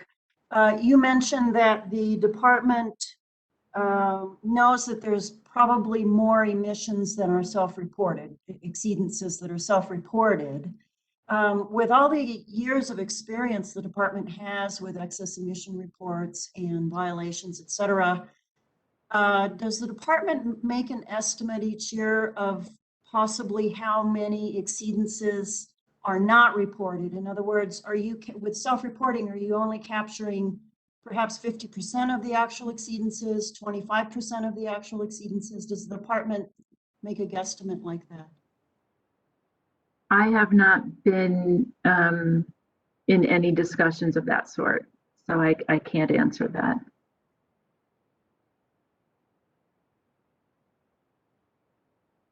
Okay, thank you. Member Honker. Yes, I've got a few questions, Ms. Hollenberg. I'd like to go back to figure 1 on page 9. And my first question is, what are the percentages under the numbers? The percentages are of the total excess emissions reported during that year, how many of them are from oil and gas facilities? Okay. So are the numbers the pounds from the oil and gas facilities, or is that the total? That's the pounds only from the oil and gas facilities. Okay. The next thing, one thing I really noticed is that in 2020, the numbers are significantly higher than they were for the previous years. And since we heard a lot about oil and gas activities decreasing in 2020, it's surprising to see those numbers. Do you have any insight as to why those numbers were so much higher in 2020? I really wish I did. I do not actually, because I asked myself the same question. Okay. And then, so the numbers in figure 1 were self-reported by permitted facilities, right? Correct. And I believe in your testimony, you said your staff had become aware of other excess emissions from permitted facilities that have not been reported? What I believe I said or hope to communicate is that in other activities, we found other violations that could have resulted in unreported excess emissions, but really what we were looking at is what can we verify that has actually been violated. We may have been led to ask for more records. We may have one of our big investigations certainly did get to some excess emissions that until we said something to them, they had not even thought about reporting excess emissions. So, really our investigations take us on a path of trying to find, have there been violations, and if so, what are those violations? And then we take a look at, what is the impact on that when we move towards enforcement, if we move towards enforcement. Okay. So there's a possibility there's additional excess emissions from permitted facilities that aren't showing up in the table. We think that's possible. Again, we can only enforce on something that we have verifiable evidence for. Okay. Understood. Then the facilities that are below permitting thresholds, I believe you said there were probably excess emissions from those facilities. They're not required to report them, but there may be cases where there's excess emissions above the levels that the thresholds that would require a permit. Is that correct? That's quite possible. And that comes from our experience, especially in our joint inspections of 2019, for which EPA is currently working on a few cases where we are co-complainants. We found some systemic issues at their facilities. So we believe that we didn't just find the few companies that have some issues there, that probably some others exist in other places. But again, we have to find them. And so what we believe is that many more facilities probably exist that have some type of violation, whether it's excess emissions, whether it's having equipment on site that they did not report to us, lots of different possibilities. Okay. So going back to, I guess, Member Garcia's question, you really know the total number of pounds of each of these pollutants due to violations or excess emissions. You do have this table, but the real number is probably bigger than that, and you can't even guesstimate how much bigger that might be. We think that's very likely, and yes, we would not begin to try to quantify that. Okay. All right. Thank you. No further questions. Thank you, Member Honker. Madam Chair, did you have some additional questions? Yes, Madam Hearing Officer, thank you so much. I appreciate the opportunity to ask a few more questions. Thank you again, Ms. Hollenberg. You had mentioned that your compliance group at the Bureau is, I think, at 50%. Is that what Approximately. Approximately, in terms of staffing? And then, so I'm just trying to get my head around. So you're at 50%. Is that a state that has happened just in the last year, or has that been year over year, like since 2017, going back to 2017? Has it been consistently under resourced in terms of staff? We often have openings. It's kind of a rotating basis. Staff get promoted, staff move on to different careers, staff move back east. We have a lot of different reasons that we have vacancies on a rotating basis. I would say that we do, we have had a significant number of vacancies since at least 2019. 2019, at that point, I was inspections manager, and we were fully staffed at 7 inspectors. And that didn't last very long. So yes, there are resource constraints on an ongoing basis.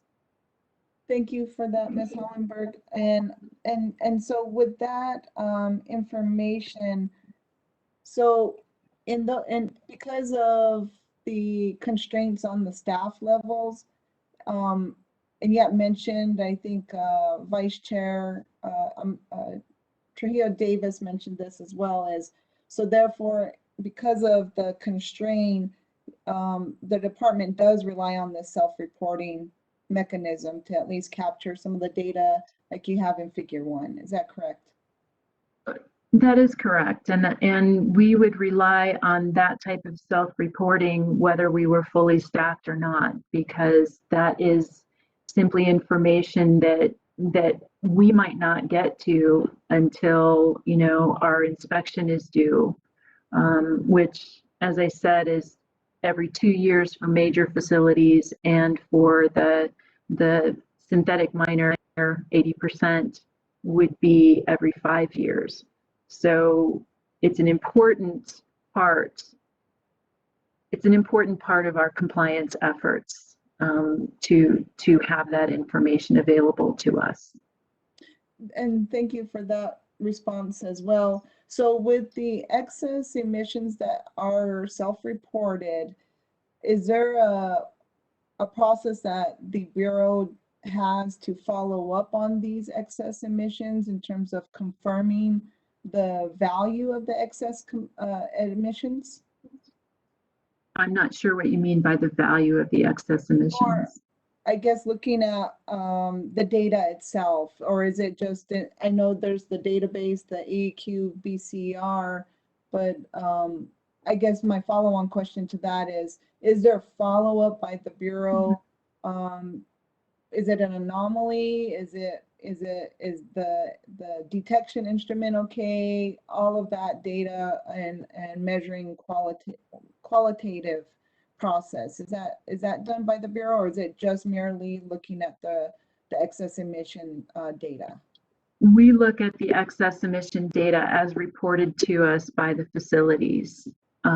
We have, there's information in those excess emission reports that's required. So they have to tell us where the emission point is. They have to tell us what the cause of the excess emission was. They have to tell us what was done to remedy the situation, because in all of the cases there's some type of upset condition. Something is going on that is putting them over their permit limits. And so they have to tell us what they've done to remedy it and also what caused it. Thank you for that. So in that process, do you see repeat excess emission entries into the database, or reports of repeat excess emissions from a singular facility or source? Yes. And then is there a mechanism then for your bureau to follow up on that? Is that part of those cases that you're following up on? Sure. So we follow up with inspections, with reports, reviews.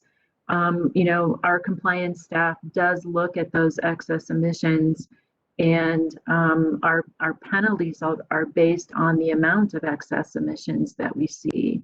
So they will notify the facility that there is a potential violation, and then they refer that to the enforcement unit. And the enforcement unit is the one that follows up and develops the legal case. Great, thank you. So again, back to the rule. So will the proposed rule help your staff task level with the additional reporting requirements being proposed? I think that it will give our compliance staff a little bit more to do when they are doing the inspections and the reports reviews. That said, it gives them additional information that we didn't have before. And that, I think, is the important part of that. If there's one more step in an inspection, there's one more step in an inspection. And this will give them more information to make sure that facilities are complying with the requirements of their permits. And thank you for that, Ms. Hollenberg. I think I noted a phrase you said in that the Bureau can only enforce something on what you have information of or what you have evidence of. Mm-hmm. And so that's why I asked that question. And again, with this new proposed rule, do you also perceive or believe, based upon the resource constraints you already have, that you will need additional resources in order to address the proposed tasks that will come about with the passing or with the potential amendment to the rules? This is you're asking for my perception, and my perception is that we could do a better job if we had one more inspector. We could do an even better job if we had two more inspectors. We could do an even better job if we had 3, if we had 5, if we had 10, if we had 20. And you look at the resource constraints of government in general, and we find this is not my decision. It's decided way above my head how those resources that we do have are going to be spent. So could we use 20 inspectors? Absolutely. Can we pay for them? That's a question for somebody else. And thank you for your response, Ms. Hollenberg. And I apologize if I put you in an awkward position in answering that. But I appreciate your answer. And thank you, Madam Hearing Officer. Those are all the questions I have for now. Thank you. Vice Chair Trujillo Davis, do you have another question? Yes, I do. Thank you, Madam Hearing Officer. And thank you again, Ms. Sweeney. I really like that S comes before T in questioning here. So thank you.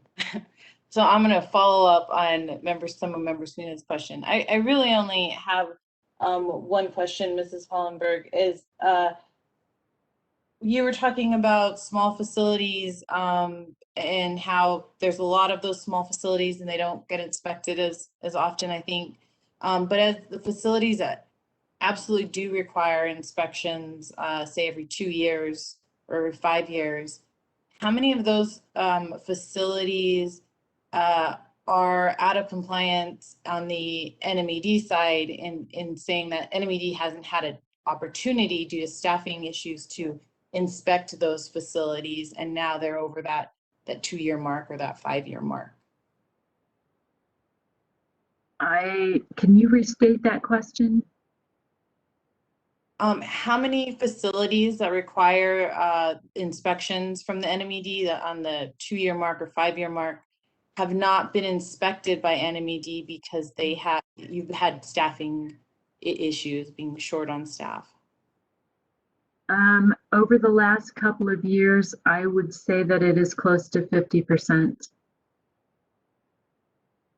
Okay, thank you for that. That gives a good picture of some of the difficulties you deal with and your group deals with on a day-to-day basis. Thank you. Thank you. Anything else by way of questions? Ms. Katz, will there be any follow-up? Thank you, Madam Hearing Officer. Yes, I have a few questions I want to ask Ms. Hollenberg to try to help clarify some of the board's questions.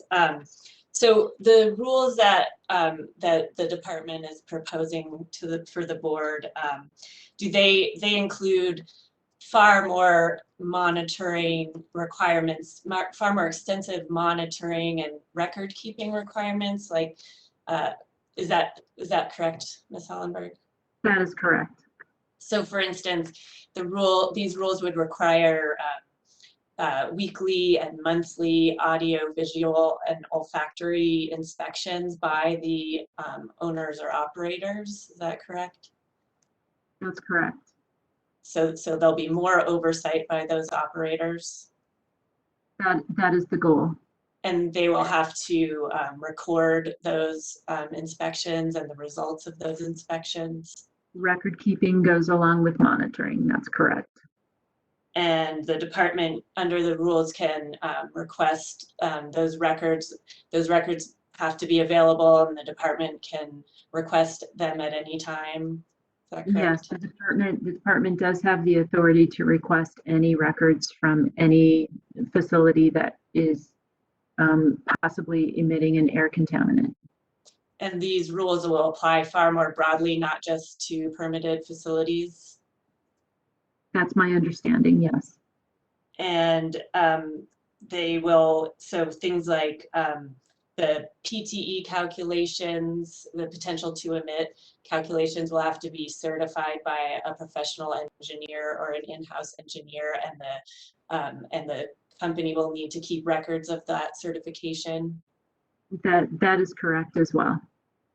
And they will, the companies will have to submit annual certifications of compliance to the department. Is that correct? Yes. So those will help the department to and the industry to ensure compliance and the integrity of the reporting. Is that correct? Yes. Yes. Okay. Thank you. All right, thank you. Any reason not to excuse Ms. Hollenberg? No? Madam Hearing Officer, I would like to ask an additional question of her, if we may. Mr. Heiser. And this goes to the small modeling part of her testimony. Ms. Hollenberg, in figure, I think it's 1 of your testimony, you presented a table showing pounds of excess emissions by pollutant due to oil and gas facilities. Do you have that table available to you? I am looking at it right now. Okay, and I apologize for making you do math on the stand. But in 2020, it shows, for example, 652,000 pounds. To make it easier, let's drop the 912. What would that be in tons? Well, all you'd have to do is divide by 2,000. So we're looking at 3,000. And were you here? Go ahead. Go ahead. 300? Or how many tons? Well, 652,000 divided by 2,000. So we're looking at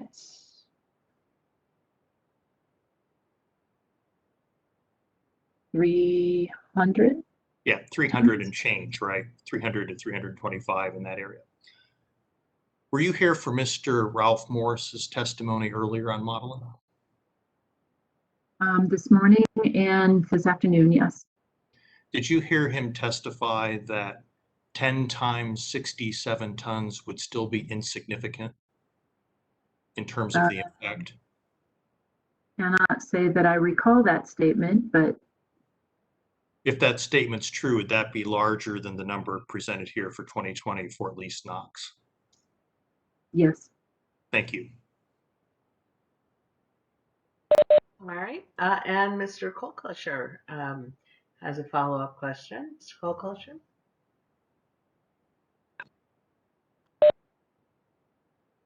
Yes, thank you, Madam Hearing Officer. Ms. Hollenberg, my name is Chris Kolklischer. I'm an attorney with Beatty and Wozniak representing Three Bear Energy, which is part of the commercial water disposal group participating in this hearing. You testified about the department's reliance on excess emission reports for its enforcement program. And my question is whether you would agree that most environmental programs rely heavily on self-reporting for their enforcement programs. I have no basis to answer that question. I've only been involved with the New Mexico Environment Department. Are you aware of additional reports that the department receives beyond excess emission reports that can be used to show compliance?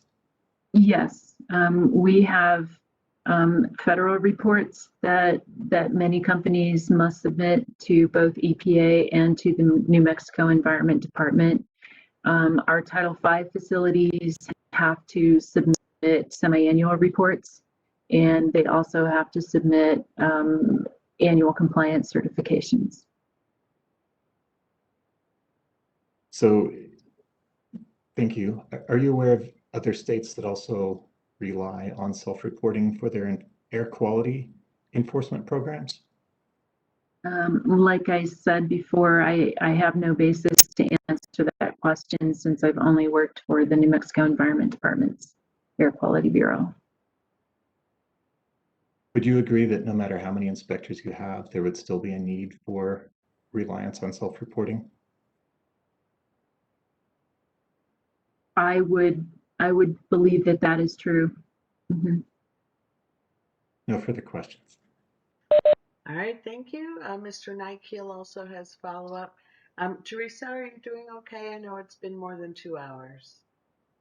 Okay, go ahead, Mr. Nykiel. Yeah, just briefly. Hello, Ms. Hollenberg. This is Matt Nykiel on behalf of Wild Earth Guardians.